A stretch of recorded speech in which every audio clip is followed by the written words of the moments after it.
Hello बच्चों, अब इस वीडियो में हम पढ़ेंगे टाइप्स ऑफ सॉल्यूशन। तीन तरह के सॉल्यूशन होते हैं on the basis of their concentration. ठीक है, तीन तरह के सॉल्यूशन के बारे में पढ़ेंगे। हाइपरटोनिक सॉल्यूशन, आइसोटोनिक सॉल्यूशन और हाइपरटोनिक सॉल्यूशन। इन तीनों की आप फिगर भी देख रहे हो सामने, मैं आपको एक बार पेन से भी दिखा देता हूँ। ये आपका आप देख रहे हो अंदर सेल्स है, ये सेल्स। ठीक है, ये आपका हाइपरटोनिक सॉल्यूशन, ये है आपका आइसोटोनिक और ये है आपका हाइपोटोनिक। ये साथ ही साथ H2O मतलब मूवमेंट, वाटर की मूवमेंट अंदर बाहर। ये इसका मतलब दोनों पानी बाहर आ रहा है, इसके अंदर पानी अंदर जा रहा है, और इसका पानी अंदर जा रहा है, पानी बाहर आ रहा है, इसके अंदर पानी सिर्फ अंदर जा रहा है। ठीक है, देखो आप यहाँ से वीडियो से ही एक अंदाज़ा लगा सकते हो, सॉरी फिगर से ही अंदाज़ा लगा सकते हो। क्या पानी बाहर आ रहा है ना, मतलब सेल के अंदर का पानी बाहर आ रहा है। कंसंट्रेशन कहाँ पे हो रही है, मतलब मूवमेंट कहाँ हो रही है, बाहर की तरफ हो रही है। ठीक है, तो यहाँ पे आप एक बार आइसोटोनिक के बारे में, सॉरी सबसे पहले आप आइसोटोनिक के बारे में देख लेते हैं। ये रहा आइसोटोनिक। यहाँ पर जो मूवमेंट है पानी का, अंदर भी हो रहा है, अंदर भी जा रहा है और बाहर भी आ रहा है, मतलब जितना अंदर जा रहा है उतना बाहर आ रहा है, तो मतलब इक्वल हो रहा है। When the concentration of solution, देखो when the concentration of solution outside the cell is equal to the concentration solution inside the cell, मतलब साइटोप्लाज्म मतलब होता है अंदर, साइटोप्लाज्म सेल के अंदर, इज कॉल्ड आइसोटोनिक। मतलब जब कंसंट्रेशन ऑफ सॉल्यूशन, मतलब जितना पानी बाहर है और उतना ही पानी सेल के अंदर है, तो इस तरह के सॉल्यूशन को हम बोलते हैं आइसोटोनिक सॉल्यूशन। ठीक है, आइसोटोनिक सॉल्यूशन। ठीक है, समझ में आ गया। दूसरा हमारा जो था हमारा हाइपरटोनिक, जो मैंने यहाँ पे दिखाया था, पहले बोला था। हाइपरटोनिक के अंदर क्या होता है, पानी बाहर की तरफ आ रहा है, आप यहाँ पे देख भी सकते हो, पानी बाहर की तरफ आ रहा है, मतलब H2 बाहर की तरफ, मतलब कंसंट्रेशन कहाँ की तरफ आ रहा है, बाहर की तरफ।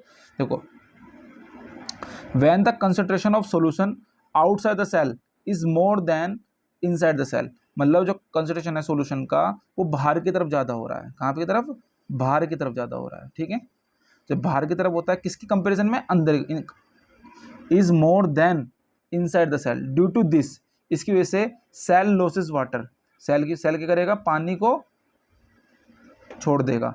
जब कंसंट्रेशन अंदर बाहर ज़्यादा होएगा, ठीक है, अंदर के मुकाबले, तो उसका पानी कहाँ जाएगा, बाहर की तरफ आएगा, क्योंकि कंसंट्रेशन कहाँ हो रहा है, बाहर की तरफ। ठीक है, तो उसका पानी कहाँ जाएगा, बाहर की तरफ। Due to this cell loses water and becomes plasmolysed, क्या बन जाता है, प्लाज्मोलाइज्ड बन जाता है, और जिसके कारण से हमारी सेल की वजह से श्रिंक हो जाती है। सेल की हो जाती है प्लाज्मोलाइज, क्या, shrinking of the protoplasm away from the cell wall due to the excessive loss of water. यहाँ पे एक्सेसिव लॉस, ज़्यादा ही पानी में ज़्यादा ही मात्रा में पानी का लॉस हो जाता है, जिसको बोलते हैं एक्सोमोसिस, मतलब बाहर की तरफ मूवमेंट है, इसको प्लाज्मोलाइसिस, प्लाज्मोलाइसिस बोलते हैं। समझ में आया। ठीक है, अगले वाला है हमारा हाइपोटोनिक। क्या है, हाइपोटोनिक सॉल्यूशन। हाइपोटोनिक सॉल्यूशन में क्या होता है, मूवमेंट जो हो रहा है ना, आप यहाँ देख भी सकते हो, मूवमेंट पानी का movement अंदर की तरफ हो रहा है।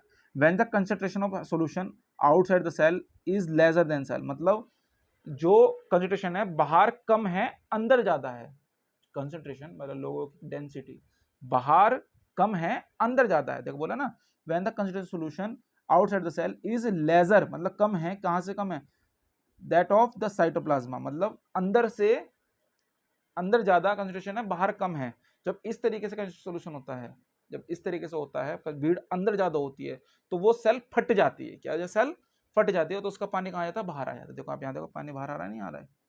ठीक है, ड्यू टू एक्सेसिव एडमोसिस सेल, यहाँ पे एंडोओस्मोसिस होता है। ड्यू टू एक्सेसिव एंडोमोसिस, मतलब ज्यादा ही ज्यादा, एंडोमोसिस मतलब, एंडोमोसिस मतलब अंदर ही अंदर मूवमेंट ज्यादा हो रहा है, तो सेल स्वेल अप, सेल क्या होती है, स्वेल, स्वेल माने फूल जाती हैं, और एनिमल सेल्स में भी ब्रस्ट, और यहाँ से एनिमल सेल ब्रस्ट भी हो सकती है। देखो यहाँ पे आप यहाँ देख भी सकते हो, ये एनिमल सेल ब्रस्ट हो रही है। ठीक है, मैं दूसरा कलर दिखा देता हूँ आपको एक बार।